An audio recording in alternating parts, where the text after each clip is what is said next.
বেশ কিছু বছর ধরে অনলাইনের একটি নতুন ট্রেন্ড হচ্ছে আল্লাহর অস্তিত্ব নিয়ে আলোচনা অথবা বিতর্ক। অনেক মুসলিম যাদের বয়স খুব বেশি নয়, ধরুন 18 থেকে 25-এর মধ্যে, এরাই বেশ অগ্রগামী এই ধরনের আলোচনায় বা বিতর্কে। এরা প্রায় সময় হিন্দুদের সাথে বা নাস্তিকদের সাথে বা তাদের ভাষায় যারা কাফের রয়েছে তাদের সাথে আল্লাহর অস্তিত্ব নিয়ে কথা বলেন। আল্লাহ আছে নাকি নাই, এমন নানাবিধ বিতর্ক আলোচনা অনলাইনে দেখি। কিন্তু আল্লাহ যদি থেকে থাকেন, প্রথম কথা হচ্ছে এত তর্ক বিতর্কের দরকার কি? এত যুদ্ধ হাঙ্গামার দরকার কি? এত হিংসা বিদ্বেষের দরকার কি? আল্লাহ আছেন, তিনি সর্বময় ক্ষমতার অধিকারী, তিনি সর্বশক্তিমান, তিনি অতীত বর্তমান ভবিষ্যৎ সব কিছু তিনি জানেন। তার জানার বাইরে কিছুই নেই। তিনি অতীত জানেন, তিনি বর্তমান জানেন, তিনি ভবিষ্যৎ জানেন। সময় তার অধীন, তিনি সময়কে নিয়ন্ত্রণ করেন, তিনি সকল কিছুর উপরে। তার অধীনের বাইরে একটি ধূলিকণাও নেই। এটাই হচ্ছে ইসলামিক বিশ্বাস।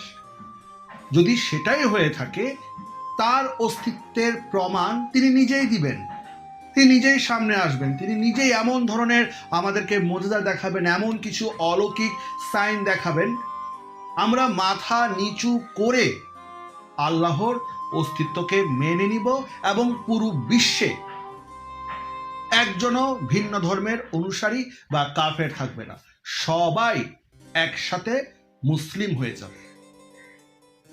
কিন্তু দুর্ভাগ্যবশত শুধু আল্লাহ কেন, কোনো ধর্মের সৃষ্টিকর্তা এই কাজ করতে সক্ষম নন, প্রত্যেকেই ব্যর্থ।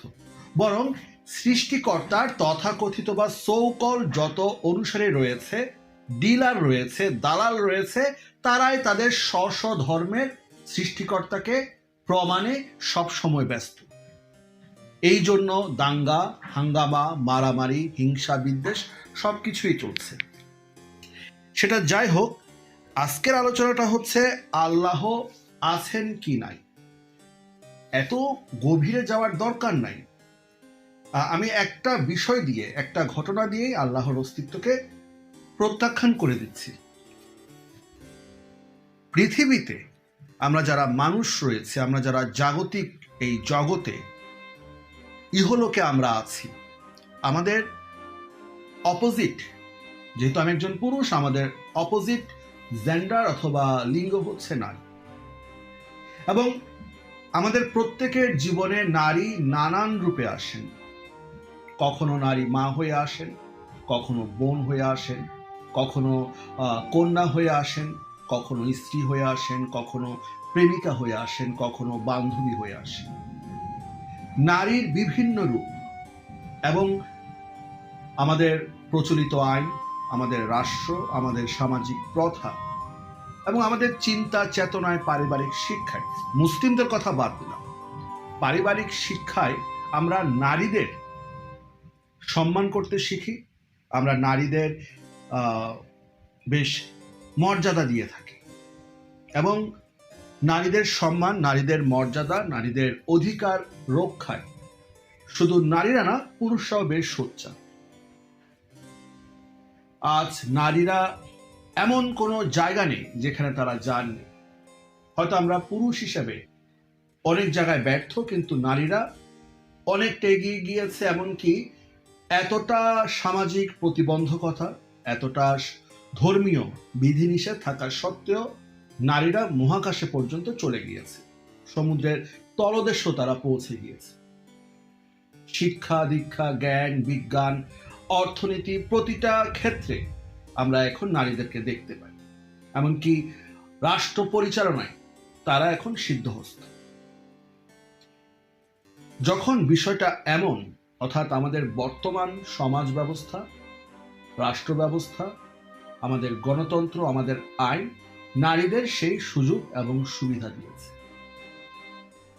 এবং বিশেষ করে নারীদের যে সম্মান, তাদের নারীত্ব, তাদের সতীত্ব, এই সমস্ত রক্ষায় আইন হয়েছে।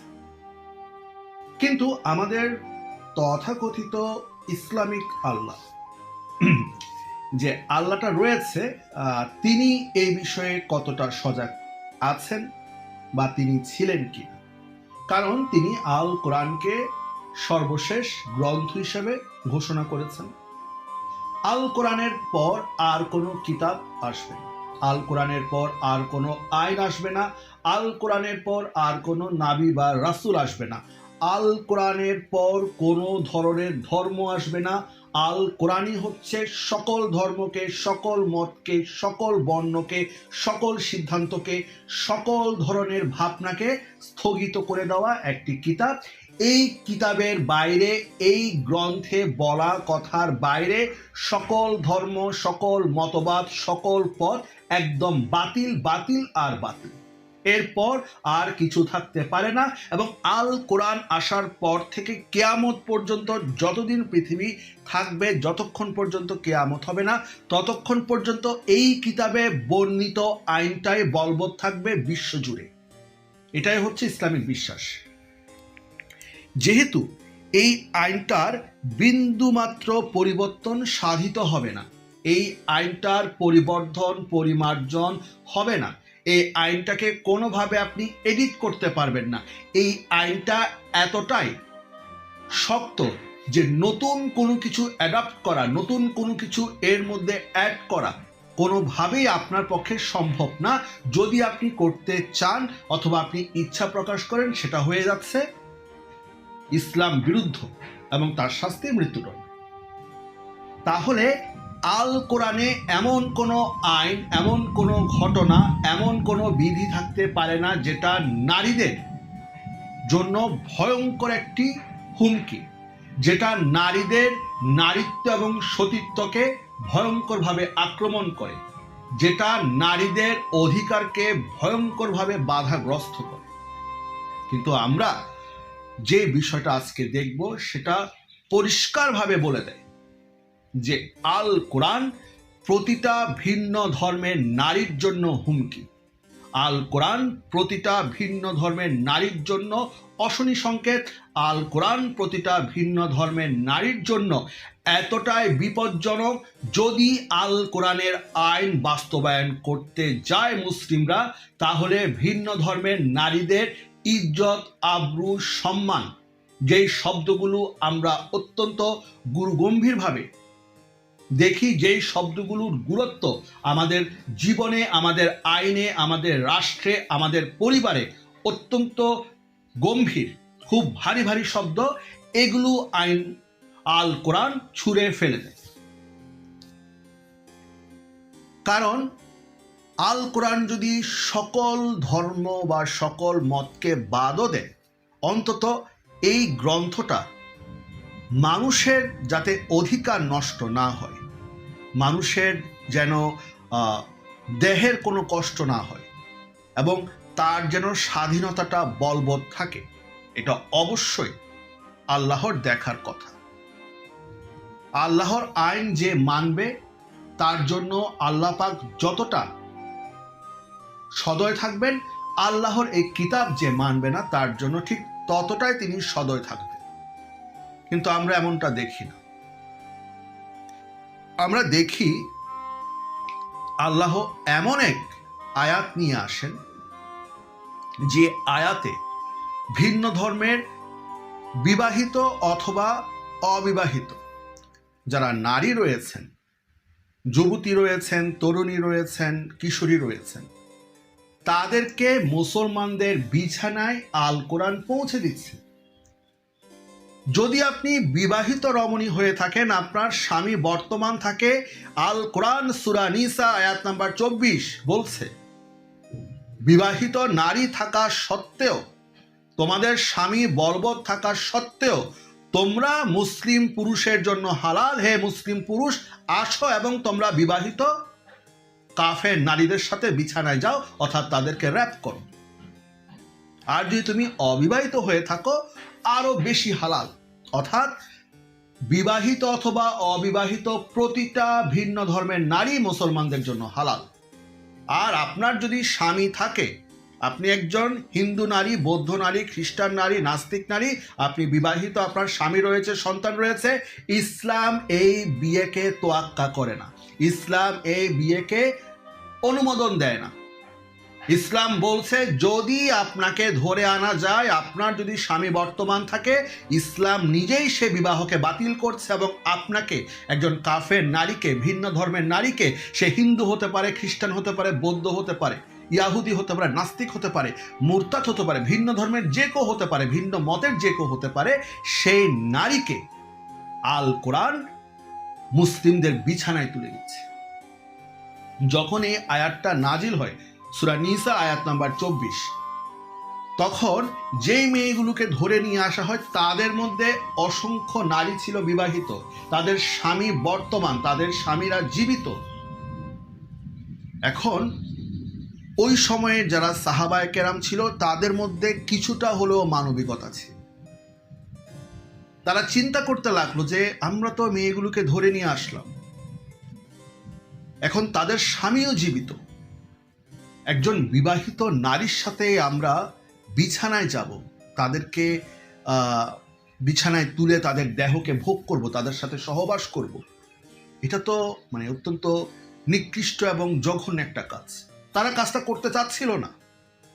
অর্থাৎ ওই সময়ে তাদের মধ্যে কিছুটা হলেও মানবিকতা বজায় ছিল, তাদের সুবুদ্ধির উদয় ঘটেছিল যে হ্যাঁ, এই কাজটা আসলে করাটা ঠিক না, এটা জঘন্য অপরাধ এবং এই অপরাধের আসলে কোনো সীমা নেই। এটা এমন একটা অপরাধ, এটা যদি আমি করে ফেলি এটার প্রায়শ্চিত্ত কি হতে পারে। তারা খুব উসখুস করতে লাগলো, তারা দ্বিধার মধ্যে পড়ে গেল যে করব কি করব না। তখন এই কথা মুহাম্মদ নামক যে আরবিক জানোয়ারটা ছিল তাকে বলা হলো। সে কথাগুলো শুনল, শোনার পর সে আবার ভং ধরল। সে এমনভাবে দেখাতে লাগলো তার উপরে ওহী নাজিল হচ্ছে। বেশ ভালো কথা, ওহী নাজিল হলো।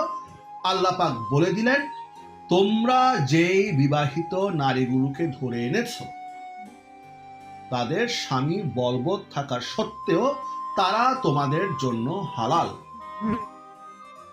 অর্থাৎ স্বামী বর্তমান থাকা সত্ত্বেও সেই স্বামী হয়তো বন্দী, সেই স্বামী হয়তো পলাতক, সে স্বামী হয়তো আহত, যেহেতু তোমরা এই বিবাহিত নারীদেরকে ধরে নিয়ে এসেছো তাই তোমরা তাদের সাথে সহবাস করতে পারো।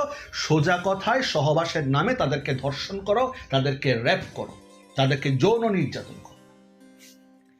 এর পরবর্তীতে তোমরা এই নারীগুলো যেন গর্ভবতী না হয়, প্রেগন্যান্ট না হয়, পোয়াতি না হয়, সেজন্য তোমরা আজল করো, অর্থাৎ বীর্যপাত যোনির ভিতরে করবে না, যোনির বাইরে করবে। কারণ যদি তোমার বীর্যটা ভেতরে চলে যায়, ওই বিবাহিত মেয়েগুলো যাদের স্বামী বর্তমান রয়েছে তারা তোমার কর্তৃক গর্ভবতী, তখন আবার তুমি তাদেরকে বিক্রয় করতে পারবে না, তখন তারা উম্মু ওয়ালাদ হয়ে যাবে। সেজন্য আজলের নির্দেশটা দেয়া হলো। আবার সাহাবায়ে কেরাম এই বিবাহিত এবং অবিবাহিত মেয়েগুলোর সাথে সেক্সও করতে চাচ্ছে। তারা সহবাসের যে পূর্ণ তৃপ্তি, সহবাসের পূর্ণ তৃপ্তি মানে হচ্ছে বীর্যপাত হওয়া, সে পূর্ণ তৃপ্তিও পেতে চাচ্ছে এবং তারা মুহাম্মদকে বলছে যে নবী মুহাম্মদ, আমরা মেয়েগুলোকে বাজারে বিক্রি করে মুনাফা অর্জন করতে চাই, মূল্যটা পেতে চাই, মূল্যটা হাসিল করতে চাই।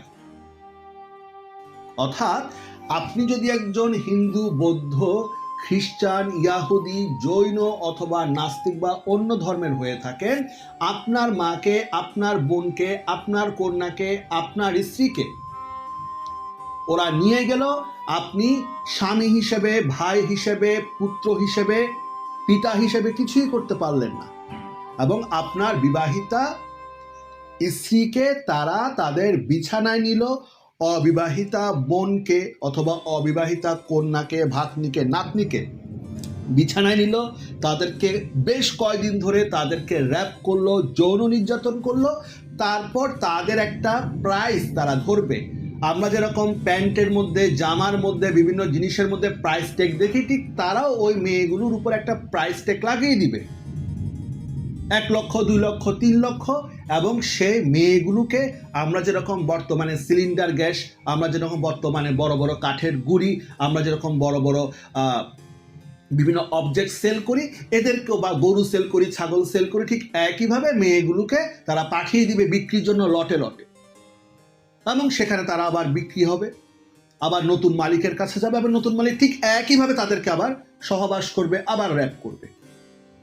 অর্থাৎ একটা প্রোডাক্টের যেরকম মালিকানা পরিবর্তন হয়, একটা প্রোডাক্ট যেরকম এই মালিকের কাছ থেকে আরেকটা মালিকের কাছে যায়, ঠিক মেয়েগুলোও এই মালিকের কাছ থেকে আরেক মালিকের কাছে, এবং প্রতিটা মালিক এবং সে যেই সমস্ত মালিকের অধীনে বা এই নারীগুলো যতগুলো মালিকের অধীনে আছে, প্রতিটা মালিক ইসলামী শরীয়ত অনুযায়ী, আল কোরআন অনুযায়ী তাদের সাথে সহবাস করতে পারবে, কোনো সমস্যা নেই। এটা হচ্ছে আল্লাহর আইন। এখন মুসলিমদেরকে আমি প্রশ্নটা করতে চাই, সেটি হচ্ছে একই রকম আইন যদি হিন্দুরা, খ্রিস্টানরা, বৌদ্ধরা, নাস্তিকরা, ইয়াহুদিরা, জৈনরা যদি তাদের ধর্মে করে, তাদের ধর্মে নিয়ে আসে এই ধরনের আইন, এবং বিবাহিত মুসলিম নারীদেরকে তারা যদি ধরে নিয়ে গিয়ে বলে যে তোমার হাজব্যান্ডের সাথে তোমার এখন তালাক হয়ে গেছে, আমি তোমার সাথে সেক্স করবো এবং এরপর আমি তোমাকে বাজারে বিক্রি করে দিব, তখন এই আইনটা কি মুসলিমরা মেনে নিবে? তারা কি বলবে যে এটা হ্যাঁ, এটা স্ব ধর্মের সৃষ্টিকর্তার আইন? আপনারা কিন্তু তখন সেটা মেনে নিবেন না, কিন্তু আপনারা আল্লাহর এই বিধানকে মেনে নিচ্ছেন, কিয়ামত পর্যন্ত বলবৎ করছেন। এখন আমি মুসলিম এবং সকল ভিন্ন ধর্মের বা ভিন্ন মতের মানুষকে প্রশ্ন করছি, যেই ধর্মের আল্লাহ এবং সেই ধর্মের প্রতিষ্ঠাতা মিস্টার মুহাম্মদ নারীদেরকে ধরে নিয়ে আসা, তাদেরকে বিক্রি করে দেওয়া, তাদেরকে র্যাপ করা, ধর্ষণ করার বিধান যখন দেয়, তখন সেই আল্লাহর, সেই সৃষ্টিকর্তার সত্যতা, সেই সৃষ্টিকর্তার অস্তিত্ব কি আদৌ থাকতে পারে? একজন সৃষ্টিকর্তা কিভাবে একটি নারীকে ধর্ষণের ভেতর ঠেলে দিচ্ছে? তিনি কি জানেন না যে স্বামী বর্তমান থাকা অবস্থায় একজন নারীকে যদি অন্য কোনো পুরুষ ভোগ করে, সেটা সে নারীর জন্য র্যাপ হবে, ধর্ষণ হবে, যৌন নির্যাতন হবে? একজন আল্লাহ জেনে শুনে বুঝে কিয়ামত পর্যন্ত এই আইনটায় বলবৎ করেছে, ভিন্ন ধর্মের বিবাহিত হোক অবিবাহিত হোক সকল নারীরা তোমার জন্য হালাল, তুমি তাদেরকে র্যাপ করতে পারো, বাজারে বিক্রি করতে পারো। স্বাধীন মানুষকে বাজারে বিক্রি করা এবং এইভাবে একের পর এক হাত বদল করার যেই নিয়মটা ইসলাম দিয়ে দিয়েছে, সেটাকে সত্য ধর্ম হিসাবে আপনি কিভাবে দাবি করবেন? শুধু এই একটা বিষয় প্রমাণ করে দেয় আল্লাহর কোনো অস্তিত্ব নেই। নারী ভোগ করা, নারীদেরকে র্যাপ করা, নারীদেরকে নির্যাতন করা, নারীদেরকে প্রোডাক্টের মতো, অবজেক্টের মতো বাজারে বিক্রি করা, মুনাফা আর্ন করা, এগুলোই হচ্ছে মুহাম্মদ এবং সাহাবায়ে কেরামের বৈশিষ্ট্য, উদ্দেশ্য। আর আপনি যদি বলেন যে এটাই হচ্ছে আমার ধর্মীয় অধিকার, এটা হচ্ছে আমার ধর্মের পবিত্রতা, তাহলে আপনি ভুলের মধ্যে আছেন, ভ্রমের মধ্যে আছেন, ভ্রান্তির মধ্যে আছেন। আপনার মানসিক চিকিৎসা দরকার। আমি আপনাদের মানসিক সুস্থতার জন্য কামনা করছি। এই ধরনের ভয়ঙ্কর বিধান কোনো সৃষ্টিকর্তা, সেটা যদি কৃষ্ণ দিয়ে থাকে, জিজাস দিয়ে থাকে, গড দিয়ে থাকে, দি মাদার দিয়ে থাকে, যে ধর্মের সৃষ্টিকর্তা দিয়ে থাকে, যত বড় ধর্মীয় চরিত্র দিয়ে থাকে, সেই ধর্মীয় চরিত্র মিথ্যা, সেই ধর্মীয় চরিত্র ভণ্ড, সেই ধর্মীয় চরিত্র ভয়ঙ্কর প্রতারণা করছে মানুষের সাথে। যে দিয়ে থাকুক, এই কাজ যদি আমার বাবাও করে থাকে, আমি আমার বাবার বিরুদ্ধে দাঁড়াবো। এটা কখনোই হতে পারে। শুধু এই পয়েন্টটাই, এই ঘটনাগুলোই প্রমাণ করে দেয় যে সৃষ্টিকর্তা আল্লাহর কোনো অস্তিত্ব নেই। পুরো ধর্মটাই হচ্ছে মুহাম্মদের বানানো নিজের সুবিধা অর্জনের জন্য। লুটপাট করতে পারবো, লুটপাট করে মেয়েগুলোকে ধরে নিয়ে আসবো, তাদেরকে র্যাপ করব এবং এরপর বাজারে বিক্রি করে দেব। এটাই হচ্ছে ইসলামের সৌন্দর্য। এই বিষয়গুলো নিয়ে, পয়েন্টে বা এই ঘটনাগুলো নিয়ে কোনো মুসলিম যদি আলোচনা করতে চান তাকে স্বাগত জানানো হবে। আসুন আলোচনা করুন। আমি যদি ভুল বলে থাকি, আমি যদি মিথ্যে বলে থাকি, আমি যদি একটা শব্দ বানানো বলে থাকি, আমি ঘোষণা করছি, আমাকে যদি কেউ এই ঘটনাগুলো আমি মিথ্যে বলেছি, বানিয়ে বলেছি, অর্ধসত্য বলেছি প্রমাণ করতে পারে, আমি সাথে সাথে পুনরায় লা ইলাহা ইল্লাল্লাহ মুহাম্মদুর রাসূলুল্লাহ সাক্ষী দিয়ে জীবনের জন্য মুসলিম হয়েছেন। আর যদি আপনি পরাজিত হন, আপনি স্বীকার করে নেন দলিলের আলোকে যে হ্যাঁ এই ঘটনাগুলো সত্য, এই আইনটা সত্য, এগুলো কিয়ামত পর্যন্ত বলবৎ, তাহলে আপনাকে সেই মুহূর্তে